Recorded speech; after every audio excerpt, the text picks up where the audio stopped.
Hello बच्चों, नमस्कार, good morning. कैसे हैं आप लोग? आशा करते हैं बहुत अच्छे होंगे, स्वस्थ होंगे, मस्त होंगे और लगातार परिश्रम करते होंगे।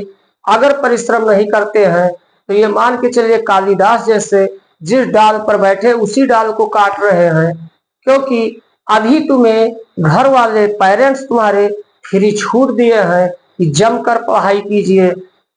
बाद में ऐसा समय आएगा कि जब आप लोग चाहोगे कि अगर 1 महीने का हमें समय मिल जाता तैयारी करने का तो कोई भी कंपटीशन निकाल देते, लेकिन उसका भी समय नहीं मिलेगा और जिंदगी में परेशान रहेंगे, पूरी जिंदगी संघर्ष करेंगे।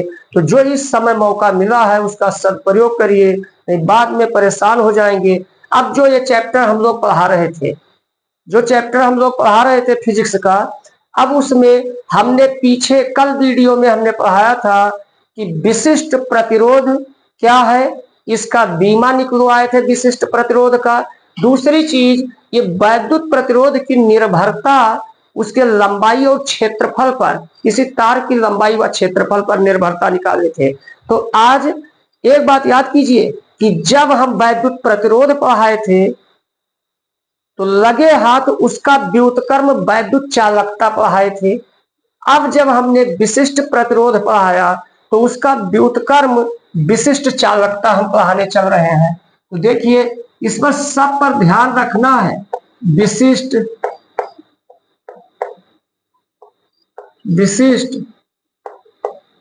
चालकता, तो ये देखिए क्या है। एक बात तो बस तुम्हें याद रखना है कि वैद्युत प्रतिरोध का व्युत्क्रम है वैद्युत चालकता और विशिष्ट प्रतिरोध का व्युत्क्रम है विशिष्ट चालकता। तो इसमें कोई दिक्कत नहीं होनी चाहिए। तो खुद भी कह सकते हैं, क्या कह सकते हैं? देखिए, हम वही कहेंगे कि वैद्युत प्रतिरोध विशिष्ट प्रतिरोध के व्युत्क्रम को विशिष्ट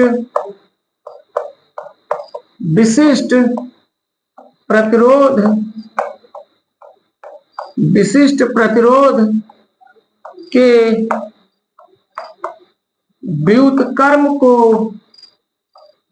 व्युत्क्रम को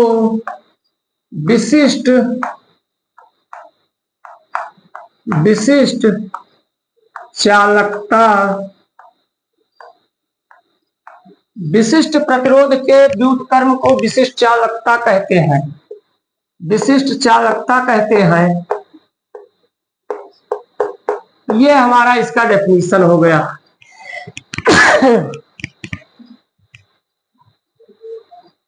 तो उम्मीद करते हैं सब लोग समझ गए होंगे। विशिष्ट प्रतिरोध के व्युत्क्रम को विशिष्ट चालकता कहते हैं। अब याद कीजिए, तो यहाँ पर हम यही कहेंगे। देखिए, एक बात हम आप लोगों को बता देना चाहते हैं कि देखिए, अगर अनट्रेंड टीचर या इस समय ये मान के चलिए पढ़ाने वाले, जैसे चाय की दुकान नहीं खुली रहती है, ऐसे ही जगह जगह लोग दुकान खोले हैं।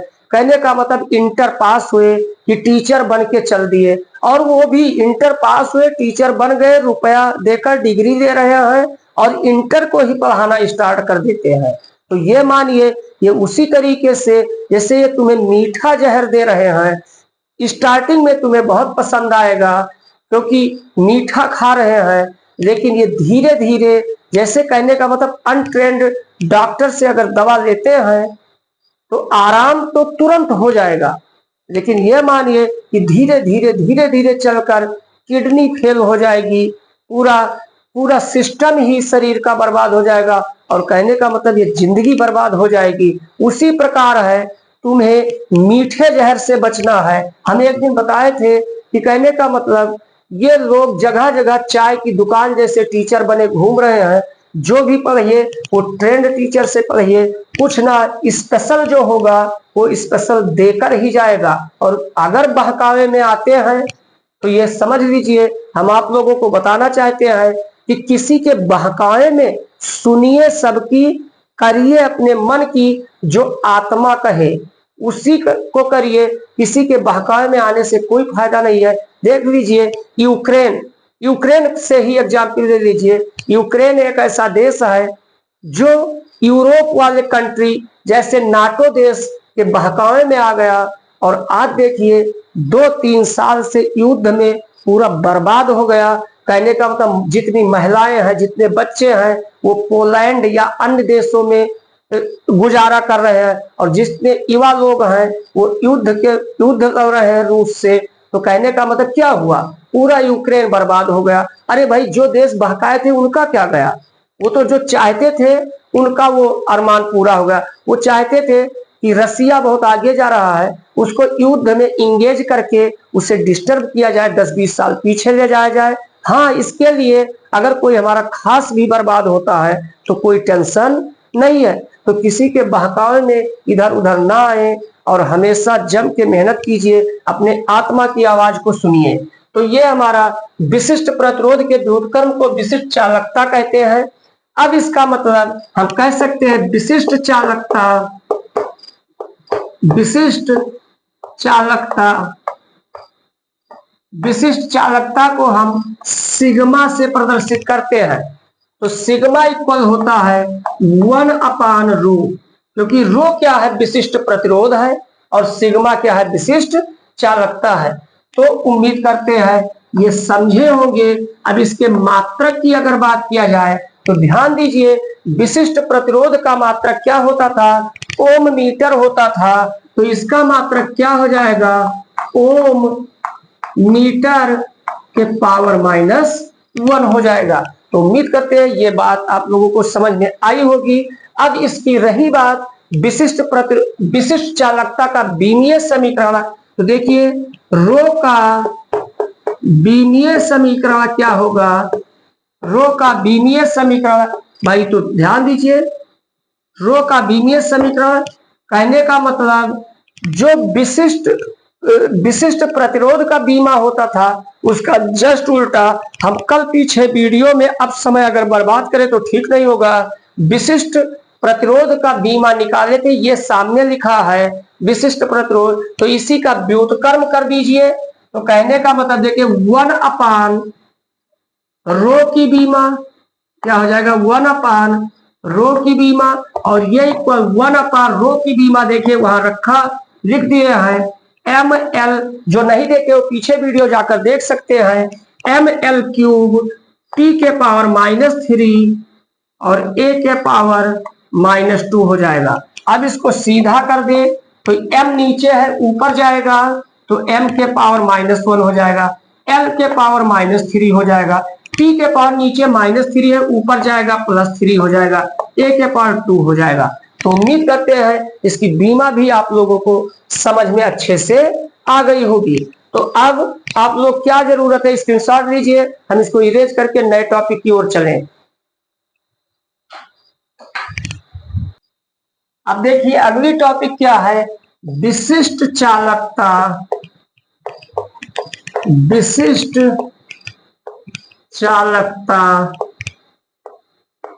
चालकता को किससे प्रदर्शित करते हैं, अभी हमने सिग्मा तथा धारा घनत्व जे, धारा घनत्व भी याद होगा, जे से में संबंध,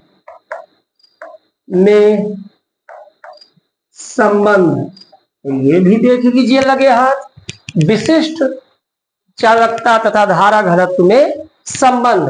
तो देखिए हम यही कहेंगे, हम जानते हैं कि, ध्यान दीजिए, हम जानते हैं कि, क्या जानते हैं, विशिष्ट चालकता अभी हमने निकाला है, सिग्मा इक्वल क्या होता है, 1/रो होता है। इतनी बात हम जानते हैं। और क्या जानते हैं, और चूंकि हमें जे और सिग्मा में संबंध निकालना, और ये सिग्मा और रो में संबंध है, और कहा जाए, और धारा घनत्व रो बराबर क्या होता है, धारा घनत्व रो बराबर होता है E/J। धारा घनत्व रो बराबर होता है E/ क्या होता है, J होता है, जहां E क्या है, E चालक के किसी चालक के, जानते हैं ई क्या है? ई चालक के किसी बिंदु पर वैद्युत क्षेत्र की तीव्रता है। तो ये हमारा ई चालक के किसी बिंदु पर वैद्युत क्षेत्र की तीव्रता है। अब यहां से ये मान अगर उठा के यहां रख दिया जाए तो इसे फर्स्ट इक्वेशन, इसे second equation, from first and second we see that, तो समीकरण 1 व 2 से देखिए क्या हो जाएगा, सिग्मा इक्वल देखिए 1 अपान रो का मान है ई बाई जे। अब इसको अगर सीधा किया जाए तो this imply that sigma equal देखिए जो सबसे नीचे है वो कहां चला जाएगा, जे अपान ई हो जाएगा। अगर क्रॉस मल्टीप्लाई करें तो this imply that J equal क्या हो जाएगा, सिग्मा ई हो जाएगा। तो ये संबंध आ गया। देखो ये संबंध धारा घनत्व तथा विशिष्ट चालकता में संबंध है। कभी कभी वेक्टर रूप पूछ लेता है तो लिख देते हैं वेक्टर रूप क्या हो जाएगा, जे, ये धारा घनत्व सदिश राशि है, J equal sigma into vector E हो जाएगा। तो उम्मीद करते हैं ये भी आप लोगों को समझ में अच्छे से आया होगा। अब तो ये टॉपिक खत्म हो गई। अब एक नोट यहां पर देख लीजिए जो हम पीछे बताए थे, फिर दोबारा याद दिला देते हैं। प्रतिरोध के बारे में, प्रतिरोध के बारे में हम एक बात याद कीजिए, पुरानी बात, हमने प्रतिरोध की निर्भरता पर क्या बताए थे भाई, आर होता है अनुक्रमानुपाती एल बाई ए। तो याद कीजिए, हम पीछे वीडियो में जो नहीं देखे वो देख सकते हैं। अगर लंबाई दूना करते हैं तो क्षेत्रफल आधा हो जाएगा, और इसको सीधा करें तो आर अनुक्रमानुपाती ये 2 ऊपर जाएगा, 4L बाई ए हो जाएगा। इसका मतलब क्या, अगर लंबाई को दूना करते हैं तो नया प्रतिरोध आर डैश अगर कहा जाए तो ये पहले के प्रतिरोध का कितना गुना हो जाएगा, 4 गुना हो जाएगा। 4 गुना का मतलब आर डैश अनुक्रमानुपाती 2 का स्क्वायर एल बाई ए। तो जब हमने 2 गुना किया तो 2 का स्क्वायर हो गया। इसी प्रकार जब 3 गुना करेंगे तो देखिए आर अनुक्रमानुपाती 3 गुना तो 3L, तो क्षेत्रफल तिहाई हो जाएगा, ये ऊपर जाएगा तो नया प्रतिरोध ये आर अनुक्रमानुपाती 9L अपान क्या हो जाएगा, ए हो जाएगा। या नया प्रतिरोध देखिए यहाँ पर ये आर है, ये 3 का स्क्वायर एल बाई ए हो गया। तो यहां से इतनी बात तो समझ में आई होगी। अगर 2 गुना करते हैं तो 2 का स्क्वायर हो जाता है नया प्रतिरोध, 3 गुना करते हैं तो 3 का स्क्वायर हो जाता है नया प्रतिरोध। ये बहुत इंपॉर्टेंट टॉपिक है। तो हम नोट में कह सकते हैं, ध्यान दीजिए, हम नोट में कह सकते हैं, नोट में क्या कह सकते हैं, सीधा इसको देखते हुए हम यही कहेंगे कि यदि किसी, ये बहुत इंपॉर्टेंट है, यदि किसी तार की यदि किसी तार की लंबाई n गुनी, कितने गुनी, n गुनी कर दी जाए तो नया प्रतिरोध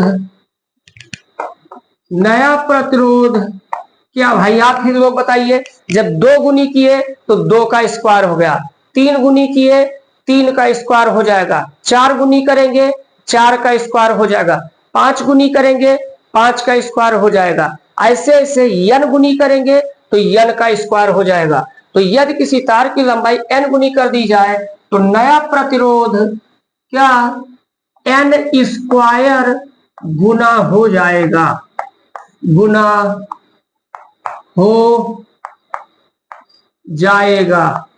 n स्क्वायर गुना हो जाएगा। तो उम्मीद करते हैं बच्चों आप लोगों को अच्छे से समझ में आया होगा। अब हम नेक्स्ट वीडियो में मिलेंगे। जय हिंद।